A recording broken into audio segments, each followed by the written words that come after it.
Olá, começa agora mais um programa da TV do Complexo de Saúde da Faculdade de Medicina de Ribeirão Preto, do HC e da FAEPA. O assunto de hoje é o 7º Congresso de Bioética de Ribeirão Preto e o 4º Congresso da História da Medicina de Ribeirão Preto. Eu vou conversar com os professores doutores Isaac Jorge Filho e também com o professor e doutor Edson Garcia Soares, da Faculdade de Medicina de Ribeirão Preto. Doutor Isaac Jorge Filho, o que é bioética? A bioética, na verdade, os bioeticistas gostam de dizer que não é uma especialidade, nem uma ciência especial. Ela é uma área do conhecimento humano voltada para a relação com as outras áreas de conhecimento, mas principalmente relacionando a ciência com a vida. Daí o termo bioética. Nesse 7º Congresso, quais temas serão discutidos?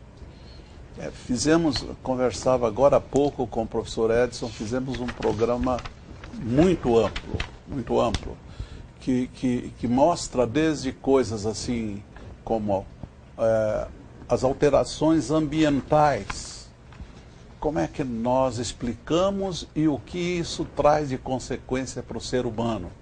Por exemplo, para onde foi a água? Essa pergunta tem que ser respondida. Para onde foi a água?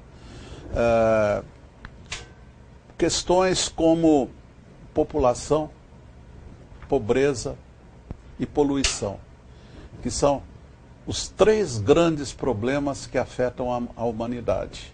A bioética se caracteriza, inclusive, por ter uma visão global das coisas, não é uma visão só local, uma visão global. Um campo interessante que vai ser discutido é o campo do testamento vital. O testamento vital é aquele que justificou, por exemplo, que Mário Covas tenha feito uma lei que depois se chamou Lei Covas, e ele foi o primeiro, entre aspas, a usar de sua lei, que dá o direito à pessoa que não está bem de escolher como quer morrer. Onde, em casa, cercado por seus amigos, ou numa UTI cheio de tubos. Esse é um campo interessante. Um outro campo que a gente vai discutir nesse evento é a relação entre a espiritualidade e a saúde. Cada vez mais se acumulam evidências de uma relação muito forte entre aspectos de espiritualidade e a saúde das pessoas.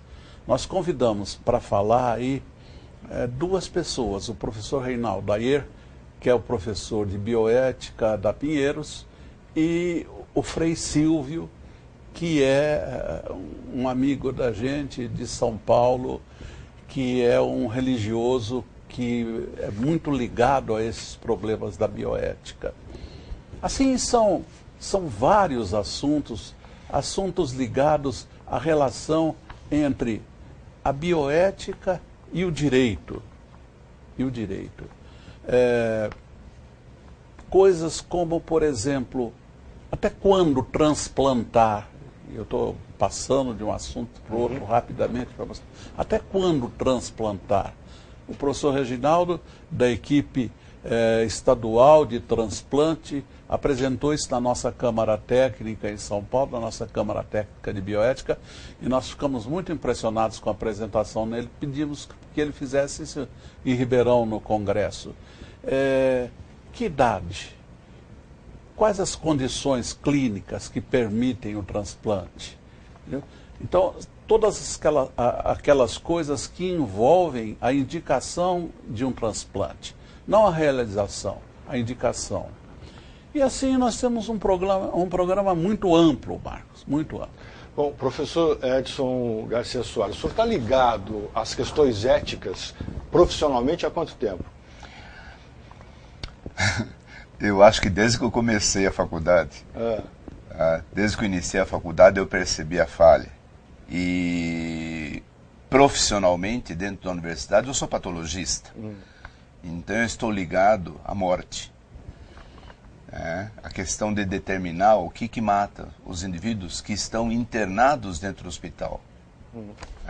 Até que ponto o médico teve chance ou não de resolver aquele problema daquele paciente? E como é que ele é cuidado do ponto de vista emocional? Como que se cuida do ponto de vista emocional da família daquele paciente que veio para mim, veio parar na patologia? A partir daí eu comecei a fazer um diálogo com a comissão de prontuários e óbitos do hospital, encaminhando casos para serem discutidos, e a ponto de que hoje eu estou presidindo essa comissão já há bastante tempo, já há muitos anos. Então, dentro desse padrão ético e da Comissão de Ética Médica também, que eu estou na Comissão de Ética Médica há mais de 15 anos, fui presidente durante vários anos, hoje continuo como secretário da comissão, e nós discutimos exatamente esses aspectos. Até que ponto o médico está interferindo de maneira positiva ou negativa no cuidar do paciente. Porque curar é outra coisa. Curar nem sempre é possível, mas pelo menos o cuidar é obrigatório. Professor, eu contei aí, se não estiver errado, são 24 temas. O senhor está falando de cuidar do paciente. Se vai resolver o problema é uma outra questão, mas cuidar. Esse evento, que importância tem para a população? Porque, obviamente, é um evento feito, os palestrantes são profissionais, mas que importância tem isso para a população? Onde atinge a população um congresso desse tipo?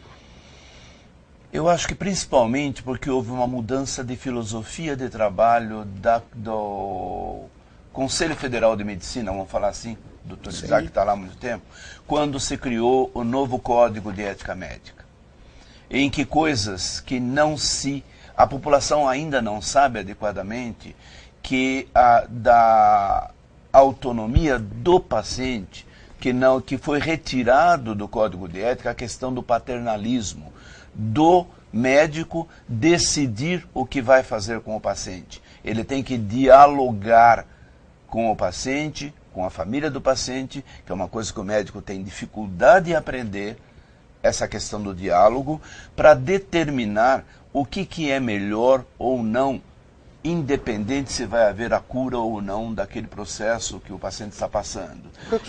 Então, se a família, se as pessoas da população entenderem que houve uma mudança de filosofia, mudando inclusive o próprio Código de Ética médico, falando em cuidados paliativos, que foi uma coisa forte dentro dos códigos, que aliás o professor Reinaldo Ayer é um professor que tem trabalhado isso, e ele tem trabalhado com isso em São Paulo, na Faculdade de Medicina da USP em São Paulo. Nós estivemos juntos em várias circunstâncias em que isso está sendo discutido de uma maneira a que a população tome consciência. Agora, não é só a população, não. Eu, como professor na Faculdade de Medicina, eu tenho que passar para os meus alunos essa nova conduta, essa nova postura do médico. O médico ser uma pessoa que está junto com o paciente. Então, o importante não é a doença, é o doente. O senhor está falando aí, eu vou pedir rapidez nas respostas em razão do tempo. Por que o médico tem dificuldade de fazer isso que o senhor falou que ele tem que fazer? Não sei, talvez seja até uma coisa eu acho que o professor Isaac pode até falar melhor. Professor Isaac, então, por quê? Na verdade, é uma questão de formação. A nossa formação médica é absolutamente cartesiana. Quer dizer, quando você coloca a formação de um médico, ela se baseia num tripé. O tripé é conhecimento, habilidade e atitude. Conhecimento e habilidade, as escolas médicas todas estão preocupadas com isso. Atitude ninguém está. E a atitude é ética, ela é bioética. Na realidade, isso não é visto. Porque hoje nós estamos preocupados no Conselho de Medicina e na Câmara de Bioética em tentar levar a bioética para a escola pública fundamental. Desde o primário, ginásio, o antigo colegial, porque daí você começa a discutir e trabalhar os problemas e as polêmicas bioéticas. E, na verdade, o estudante de medicina, via de regra, existem exceções, o estudante de medicina não está nem um pouco interessado no que está acontecendo sobre os aspectos éticos do tratamento que ele faz com o seu paciente. O professor Edson colocou muito bem. O problema do paternalismo pode ser representado assim. Antigamente o médico chegava para você e dizia, você vai operar. Você diz, eu não quero operar, eu acho que não, você vai operar, senão você vai morrer. Isso não existe mais. Isso hoje é assim, olha, eu sugiro que você opere por isso. Ah, tá bom. Eu vou pensar. Então tá bom, você vai pensar, aqui está uma relação dos problemas que podem acontecer, analisa e veja se você está de acordo com isso. Esse respeito ao paciente, o respeito à família do paciente e o respeito à comunidade é o que caracteriza a ética e a bioética. Bom, estes são alguns dos assuntos que serão discutidos no 7º Congresso de Bioética de Ribeirão Preto e também haverá o 4º Congresso da História da Medicina de Ribeirão. Professores, rapidamente, um dos temas é o uso de seres humanos em pesquisas. Qual é a avaliação que o senhor faz do momento que a gente vive e qual é a avaliação que o senhor faz a partir de um momento em que, se for aprovada uma lei, que o professor Isaac vai explicar, ela for aprovada pelo Congresso? Primeiro é que é bem recente essa questão dos direitos humanos serem colocados como regra fundamental. Quando você vai fazer um projeto de pesquisa, você tem que ter uma autorização. Essa autorização é feita pela Comissão Nacional de Pesquisa, a CONEP, que ela tem ao seu redor conselhos não, mas as comissões de ética médica, tá? As comissões de ética em pesquisa, CEPs, esses CEPs, eles têm que, quando um professor ou um pesquisador, ele quer fazer um projeto de pesquisa que envolve o ser humano, ele é obrigado a fazer todo um procedimento de cuidados com esse ser humano e ter por escrito a autorização desse ser humano que ele vai participar desse projeto em pesquisa. Então hoje isso é regra absoluta. Tá? E isso envolve inclusive o uso de medicamentos, isso envolve algumas cirurgias que exigem algum risco. Então essa autorização, esse termo de consentimento que o paciente ou o familiar do paciente dá ao médico é que permite com que ele avance um pouco mais e também estude melhor e tenha trabalhos científicos publicados a respeito do assunto. Só que nós estamos agora entrando num outro patamar e é esse patamar que eu acho que o professor Isaac pode falar um pouquinho melhor. Professor. Na verdade, a pesquisa médica envolvendo os seres humanos é uma coisa muito antiga. E ela, muitas vezes, foi cruel. Quer dizer, com a figura do pesquisador fazendo o que queria, do pesquisado. Esse pesquisado, muitas vezes, era prisioneiro, coisas desse tipo. Isso atingiu o clímax na Segunda Guerra Mundial, com o nazismo. Com experiências bárbaras feitas sob o nazismo. Quando houve o julgamento de Nuremberg, uma das coisas que foram definidas foi nós precisamos controlar a pesquisa envolvendo os seres humanos. Criou-se assim o Código de Nuremberg, que como não era completo, foi substituído daí um pouco pelo de Helsinki. E Helsinki já mudou algumas vezes. Algumas vezes essa mudança vem para bem, outras vezes ela vem para facilitar o ganho comercial de dinheiro por parte de algumas empresas. E agora nós estamos diante de um projeto de lei que vai ser discutido agora nesse Congresso. O doutor Antônio Pereira Filho, de São Paulo, vai discutir a respeito, que abre mão, que tira algumas exigências importantes para que você possa permitir uma pesquisa, seja de produção de medicamento, seja de ato operatório. Há um retrocesso.